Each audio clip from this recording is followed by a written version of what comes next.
안녕하세요. 인간의 복잡한 심리와 관계의 이면을 탐구하는 시간입니다. 혹시 꿈처럼 시작되었지만 악몽처럼 끝나버린 관계를 경험해 보신 적이 있으신가요? 처음에는 세상에 둘도 없는 운명의 상대인 줄 알았는데 시간이 지나면서 무언가 잘못되었다고 느꼈던 경험 말입니다. 오늘 우리는 종종 혼동되어 사용되는 세 가지 심리적 행동, 바로 그루밍, 러브바밍, 그리고 이상화에 대해 깊이 파고들어 보고자 합니다. 겉으로 보기에는 모두 상대방에게 극도의 관심과 애정을 쏟는 것처럼 보여 매우 비슷해 보입니다. 마치 레이저처럼 한 사람에게 초점을 맞추고 그 사람을 완벽한 존재로 여기며 어떤 목표를 향해 달려가는 것처럼 보인다는 공통점이 있죠. 하지만 그 본질과 동기, 그리고 목적은 하늘과 땅 차이만큼이나 다릅니다. 이 미묘하지만 결정적인 차이를 이해하는 것은 우리 자신을 지키고 건강한 관계를 맺는 데 있어 매우 중요합니다. 오늘 이 이야기를 통해 우리는 그 가면 뒤에 숨겨진 진짜 얼굴을 마주하게 될 것입니다. 먼저 이 세 가지 행동을 구별하는 가장 간단하고 핵심적인 원칙부터 말씀드리겠습니다. 이 원칙만 기억하셔도 큰 도움이 될 겁니다. 사이코패스는 그루밍을 합니다. 나르시시스트는 러브바밍을 한 뒤에 이상화를 합니다. 그리고 경계선 성격장애는 러브바밍 단계를 건너뛰고 곧바로 이상화로 들어갑니다. 다시 한번 강조하겠습니다. 당신이 겪고 있는 것이 그루밍이라면 상대는 사이코패스일 가능성이 높습니다. 누군가 당신에게 러브바밍을 퍼부은 후 이상화한다면 그는 나르시시스트일 확률이 큽니다. 그리고 처음부터 당신을 극도로 이상화한다면 경계선 성격장애를 가진 사람일 수 있습니다. 여기서 또 하나의 중요한 차이점이 드러납니다. 그루밍과 러브바밍은 전적으로 의식적인 활동입니다. 사이코패스는 자신이 그루밍을 하고 있다는 사실을 명확히 인지하고 있으며 나르시시스트 역시 자신의 러브바밍 전략을 완벽하게 알고 있습니다. 둘 다 명확한 목표를 달성하기 위해 계산된 행동을 하는 것이죠. 반면에 이상화는 무의식적인 과정입니다. 어떤 계기로 촉발되면 마치 자동 기계처럼 멈출 수 없이 작동합니다. 이상화를 하는 사람은 스스로 그 과정을 통제할 수 없습니다. 이제부터 이상화를 멈춰야겠다고 결심한다고 해서 멈출 수 있는 것이 아니라는 뜻입니다. 자, 그럼 이제 하나씩 자세히 들여다보겠습니다. 첫 번째, 포식자의 거미줄, 그루밍입니다. 그루밍은 본래 동물 세계에서 유래한 용어입니다. 동물들이 서로의 털이나 깃털을 핥아주거나 골라주며 유대감을 형성하는 사회적 행위를 말합니다. 이생적인 목적도 있지만 무리 내의 결속력을 다지고 사회적 관계를 강화하는 중요한 역할을 하죠. 인간관계에서의 그루밍은 바로 이 점을 악용합니다. 사이코패스가 행하는 그루밍은 상대방과 깊고 강력한 유대감, 즉 애착 관계를 형성하여 일종의 중독 상태로 만드는 것을 목표로 합니다. 마치 강력 접착제처럼 한번 붙으면 절대 떨어지지 않는 관계를 만드는 것이죠. 이 과정을 통해 사이코패스는 그루밍 대상의 완전한 통제권을 얻게 됩니다. 한번 이 강력한 애착에 덫에 걸리면 피해자는 사이코패스가 원하는 것이라면 무엇이든 하게 됩니다.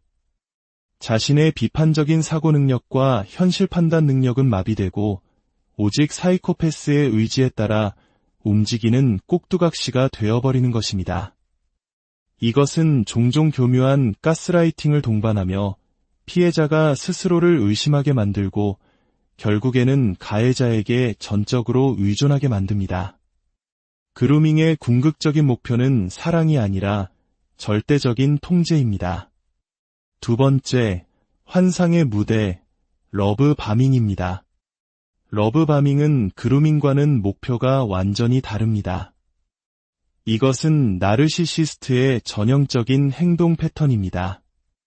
그들이 러브바밍을 하는 데에는 몇 가지 뚜렷한 목적이 있습니다. 첫째, 다음 단계인 이상화를 위한 무대를 마련하는 것입니다. 본격적인 연극이 시작되기 전에 무대를 화려하게 장식하는 것과 같습니다. 둘째, 나르시시스트 자신의 마음속에 당신의 내적 대상, 즉 아바타를 만들기 위함입니다. 나르시시스트는 자신의 나르시시즘적 욕구를 채워줄 잠재적 공급원을 물색합니다. 그리고 마음에 드는 대상을 발견하면 그 사람의 실제 모습이 아닌 자신이 원하는 완벽한 이미지를 사진 찍듯이 마음속에 저장합니다. 러브바밍은 이 스냅샷 과정을 위한 준비 단계인 셈입니다. 현실의 당신을 자신이 마음대로 조종할 수 있는 완벽한 아바타로 바꾸는 과정이죠.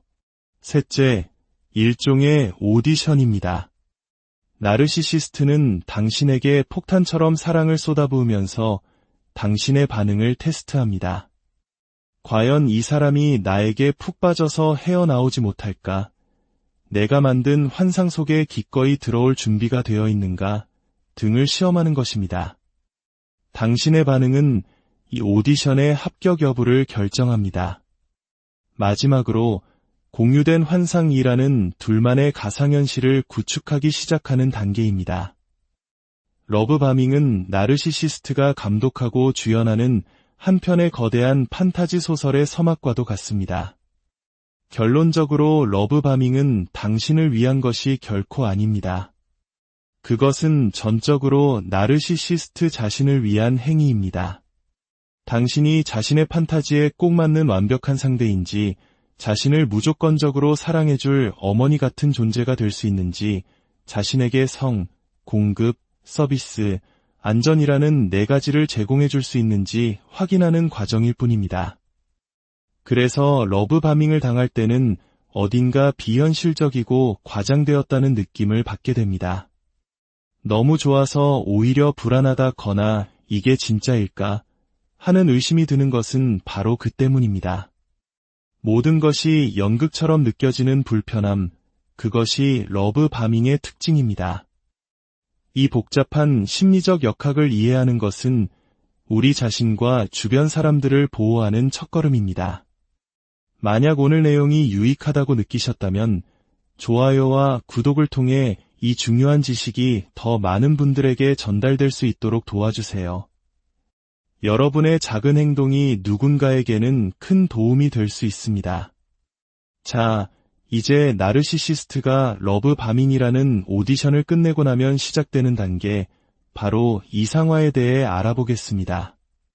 세 번째, 중독을 부르는 마법 거울, 이상화입니다. 많은 사람들이 러브바밍과 이상화를 혼동합니다. 왜냐하면 당신은 정말 완벽해, 당신처럼 지적인 사람은 처음 봐, 당신과 함께 있으면 세상을 다 가진 것 같아와 같이 겉으로 드러나는 말과 행동은 거의 동일하기 때문입니다. 하지만 그 본질은 다릅니다. 러브바밍이 나르시시스트가 스스로에게 당신이 완벽하다고 되뇌는 독백에 가깝다면 이상화는 이제 그 완벽한 이미지를 당신에게 보여주고 중독시키는 과정입니다. 나르시시스트의 이상화는 대상 획득을 목표로 합니다. 그들은 당신의 완벽한 버전, 즉 흠 하나 없는 이상적인 당신의 모습을 자신의 시선을 통해 당신에게 비춰줍니다. 마치 당신만을 위한 마법의 거울이 되는 것처럼요. 그리고 당신이 그 거울에 비친 자신의 완벽한 모습과 사랑에 빠지게 만듭니다. 현실의 불완전한 당신이 아닌 오직 나르시시스트만이 보여줄 수 있는 그 완벽한 이미지에 매료되고 중독되게 하는 것입니다. 결국 당신은 그 마법 거울 없이는 살 수 없게 됩니다. 자신의 완벽한 모습을 보기 위해, 그 황홀한 느낌을 다시 경험하기 위해 나르시시스트 곁을 떠나지 못하게 되는 것이죠. 이것이 바로 나르시시스트가 당신을 소유하고 자신의 공유된 환상 속 참가자로 영원히 묶어두는 방식입니다. 그렇다면 경계선 성격장애의 이상화는 어떨까요? 그들의 이상화는 나르시시스트와는 동기와 목적이 전혀 다릅니다. 경계선 성격장애를 가진 사람들은 극심한 버림받음에 대한 공포를 가지고 있습니다. 그들은 혼자서는 자신의 불안정한 감정과 정체성을 감당하기 힘들어합니다. 그래서 그들은 파트너가 자신의 감정을 조절해주고 내면의 평화를 찾아주며 자신을 안정시켜줄 구원자 역할을 해주기를 바랍니다. 따라서 그들의 이상화는 상대방이 결점투성이의 인간이며 언젠가 자신을 떠날지도 모른다는 끔찍한 현실을 마주하지 않기 위한 무의식적인 방어기제입니다. 그들은 파트너를 전지전능하고 완벽한 존재로 만들어야만 자신의 생존이 보장된다고 느끼는 것입니다. 어린 아이가 부모를 완벽한 존재로 이상화함으로써 세상의 위협으로부터 보호받고 있다고 느끼는 것과 같은 이치입니다. 그들은 상대방을 숭배하고 찬양하거나 혹은 반대로 당신 없이는 살 수 없어라며 극도로 의존하고 매달리는 방식으로 이상화를 표현합니다. 이 두 가지 방식 모두 상대방을 자신의 생존에 필수적인 거대하고 완벽한 존재로 만드는 행위입니다. 정리해 보겠습니다. 사이코패스의 그루밍은 상대를 완벽히 통제하고 조종하기 위한 의식적이고 계산된 덫입니다. 나르시시스트의 러브바밍은 자신의 판타지를 실현할 상대를 고르는 오디션이자 다음 단계인 이상화를 위한 준비 작업입니다. 나르시시스트의 이상화는 상대방을 마법 거울에 중독시켜 영원히 소유하기 위한 획득 과정입니다. 경계선 성격장애의 이상화는 버림받는 것에 대한 공포와 내면의 혼란을 견디기 위한 필사적인 무의식적 방어기제입니다. 이처럼 겉으로는 비슷해 보이는 애정 공세가 실제로는 전혀 다른 심리적 동기와 목표를 가지고 있습니다. 그루밍과 러브바밍은 의식적인 조종인 반면 이상화는 무의식적인 과정일 수 있습니다. 어떤 것은 통제를 위한 것이고 어떤 것은 자기 기만을 위한 것이며 또 어떤 것은 생존을 위한 것일 수 있습니다. 이 차이를 아는 것은 당신의 마음을 향해 뻗어오는 손길이 따뜻한 구원의 손길인지 아니면 차가운 조종의 손길인지를 분별하게 해주는 중요한 지혜가 될 것입니다.